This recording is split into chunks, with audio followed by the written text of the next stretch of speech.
I saw a conference reports video on international on Burn Nothing Day. Um, as I mentioned in the video, I violated that by burning some candles and incense today. But whatever.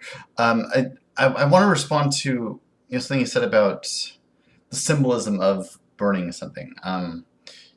He's speaking for you atheists, and as someone who's not an atheist, I suppose maybe it's not my place to say, but he mentioned that atheists shouldn't, they should be above the whole symbolism thing. They should realize that burning a book is not, it's just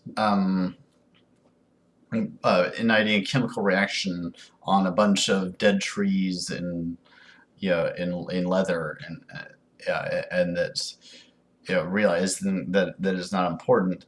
Um, and I think what it's missing there is that humans are inherently symbolic creatures. I mean, yeah, and he acknowledges this by by mentioning that even most of us diehard atheists wouldn't spit on a picture of your mother, even though there's nothing we can't say there's anything inherently bad about saliva, or and that reason that it's just a two-dimensional flat representation of your mother, not actually your mother itself. I think that's taking the wrong approach to it. We're everything we do is embedded with meaning.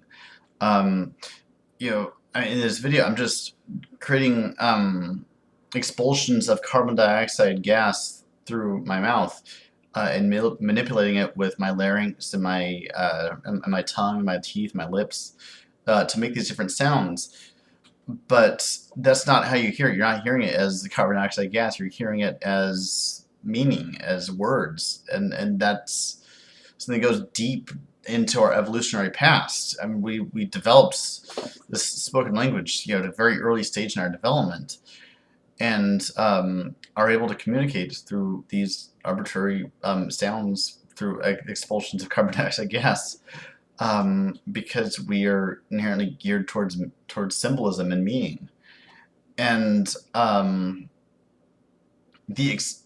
think this is a big part of what I think the whole pragmatism project was about. What William James and John Dewey were kind of all about was understanding that um, to be truly empirical is not to just take in the sensory data, but understand the interpretations that come already with that data. To understand that meaning is as much a part of our experience as light and sound.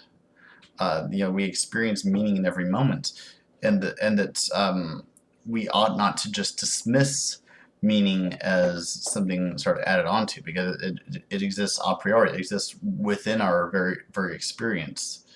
I think George Lakoff has done a great job of explaining this as well. He talks about how science and philosophy and all these different human pursuits are built upon cognitive metaphor.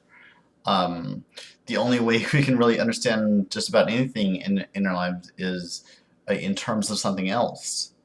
So, we're inherently geared towards this sort of symbolic thought, which is inherently part of us. So, I mean, the symbolism of burning something, it's a symbolism that we can all understand. I mean, don't you find that kind of curious that I think just about any culture, if you burn something that's considered sacred to them, um, they will understand symbolism of it and be very outraged by it. That's why even in secular terms, if you burn an American flag, veterans who have served a country will be, immensely heartbroken by that, because that's the flag they fought. They didn't literally fight for, a piece of cloth that's red, white, and blue. They fought for an idea, a nation, which this abstraction we call a nation, which is actually, you know, based on institutions that are just built on all these metaphors. Um, so and I don't think that's wrong. I mean, I think we should be aware of it. We should be aware of our symbolic thought, but it's not something we can escape from. So, you know, I think we, in looking at something like Quran burning, should think of it in terms of how one would see it if that book was sacred to them, if there were, if you found that book to be particularly meaningful, and what it would mean to you to see that thing incinerated for you. Um, because that's how you foster, the sort of multicultural sensitivity, is by being aware of the web of meaning in which others are embedded, understanding what's sacred to them, and trying to relate to that sensitivity. So I guess that's it for now.